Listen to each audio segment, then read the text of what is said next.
Assalamualaikum warahmatullahi wabarakatuh.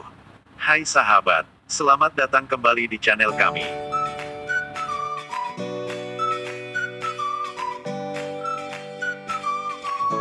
Budidaya udang faname bisa menjadi peluang usaha bagi para pemula yang ingin terjun ke dunia bisnis. Terlebih, usaha ini memerlukan modal kecil, tetapi untungnya melimpah.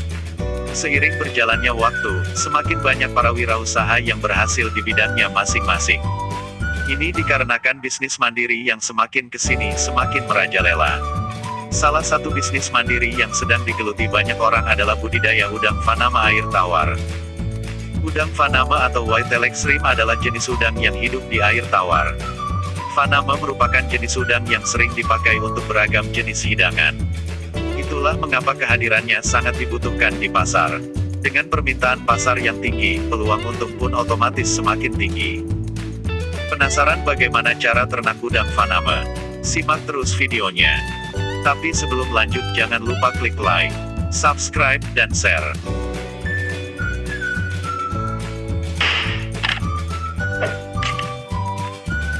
Cara budidaya udang faname air tawar. Pertama, persiapkan lokasi budidaya udang faname.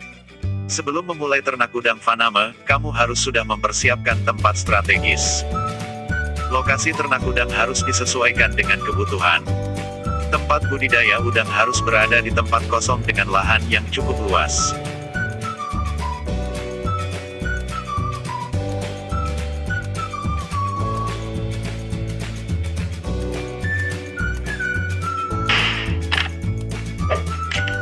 Kedua, berantas hama sebelum budidaya udang faname.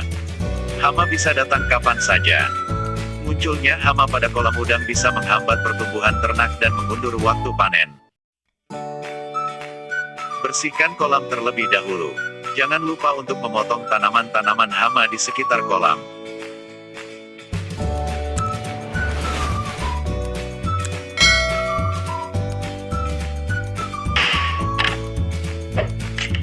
Ketiga, tips pengisian air di kolam udang.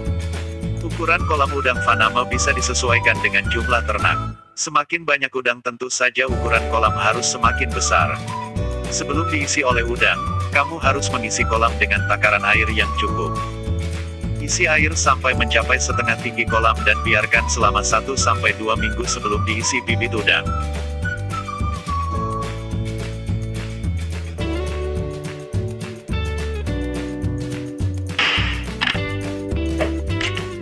Keempat, tips memilih bibit unggul udang faname. Memilih bibit unggul udang faname tidak mudah. Tampilan bibit udang sama dan ukurannya pun hampir seragam. Namun, ada beberapa cara memilih bibit unggul. Berikut adalah ciri-cirinya. Ukurannya lebih besar dari bibit lain. Bentuk tubuh panjang dan ramping. Warna bibit lebih jernih dan tidak diselimuti lumut. Lebih lincah dari bibit udang lainnya.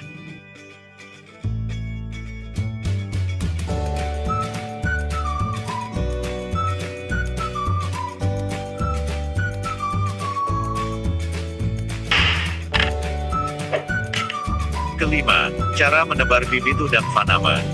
Langkah budidaya udang faname berikutnya adalah menebar bibit. Penebaran bibit lebih baik dilakukan di sore hari dengan temperatur cuaca yang tidak terlalu panas. Setelah itu, pastikan suhu air kolam juga tidak terlalu panas. Periksa suhunya menggunakan termometer.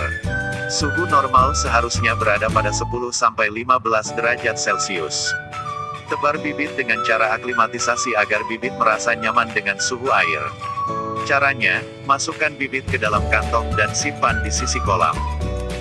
Sedangkan pada tebar bibit berkisar antara 100-125 ekor per meter kuadrat.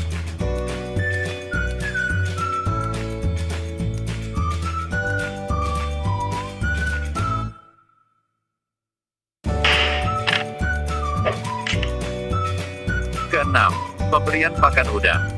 Pemberian pakan disesuaikan dengan perkembangan budidaya udang faname. Berikan pakan sebanyak 2-3 kali sehari. Semakin besar ukuran udang di dalam kolam, semakin banyak pakan yang harus diberikan. Frekuensi pemberian pakan maksimal 6 kali sehari. Kamu bisa membeli pakan udang di toko pancing atau toko ternak terdekat.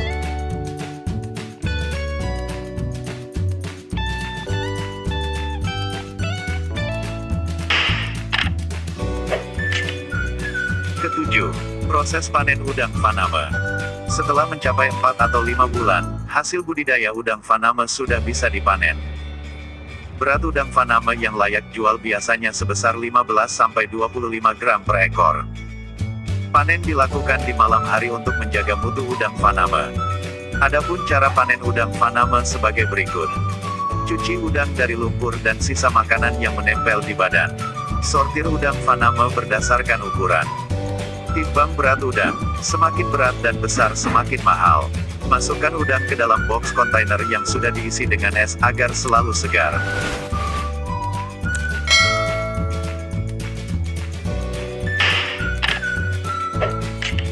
Ada beberapa keuntungan budidaya udang faname dengan menggunakan kolam terpal yaitu sebagai berikut. Pertama, lebih hemat. Usaha budidaya udang faname dengan menggunakan kolam terpal lebih hemat dibandingkan dengan menggunakan kolam tembok atau beton. Anda bisa membeli kolam terpal langsung jadi sehingga tidak membutuhkan karyawan lagi untuk pembuatannya.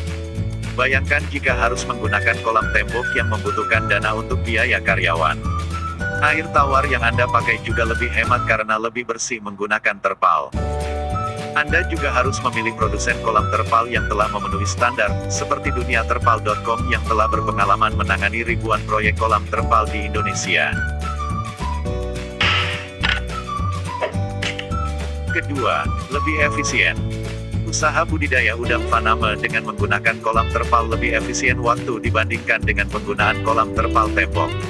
Anda bisa membeli secara langsung kolam terpal yang Anda inginkan dibandingkan dengan pembuatan kolam tembok yang membutuhkan waktu lebih lama.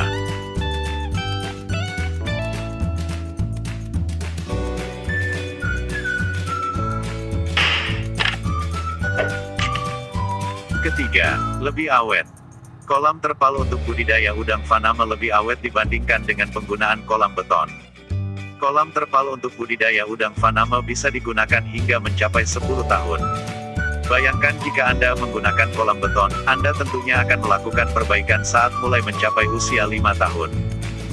Kolam terpal lebih awet dibandingkan dengan kolam beton karena memang sudah dirancang untuk digunakan dalam jangka waktu yang lama. Kolam terpal merupakan solusi jitu untuk Anda dalam melakukan budidaya udang galah atau faname di air tawar.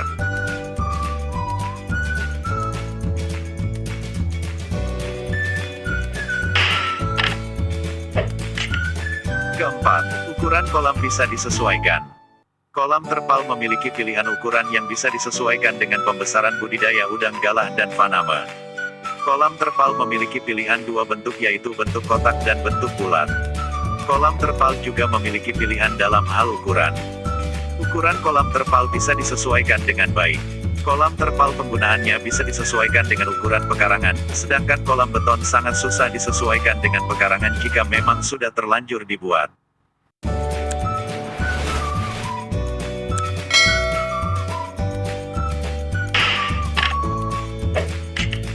Kelima, kolam terpal lebih berkualitas. Kolam terpal memiliki kualitas yang lebih baik dari kolam beton. Kolam terpal jika digunakan sebagai media pembesaran jenis udang galah dan faname biasanya akan tumbuh menjadi lebih sehat dan biasanya akan menghasilkan panen udang dalam jumlah yang besar. Kolam beton sangat rentan untuk terjangkit penyakit. Kolam beton biasanya akan mengalami tercampurnya racun yang bisa membuat udang menjadi lebih mudah mati. Tingkat hidup udang biasanya lebih banyak saat mengalami proses pembesaran yang berkualitas pula.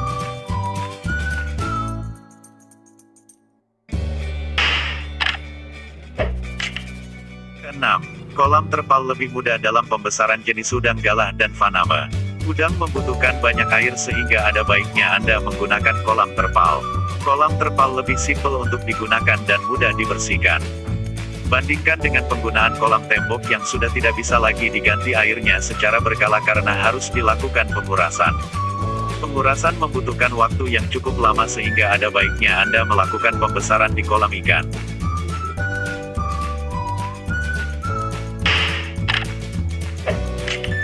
Ketujuh, produsen kolam terpal yang Anda pilih juga harus yang berkualitas. Saat ini banyak penjual kolam terpal namun ketika Anda membeli perhatikan juga kualitasnya.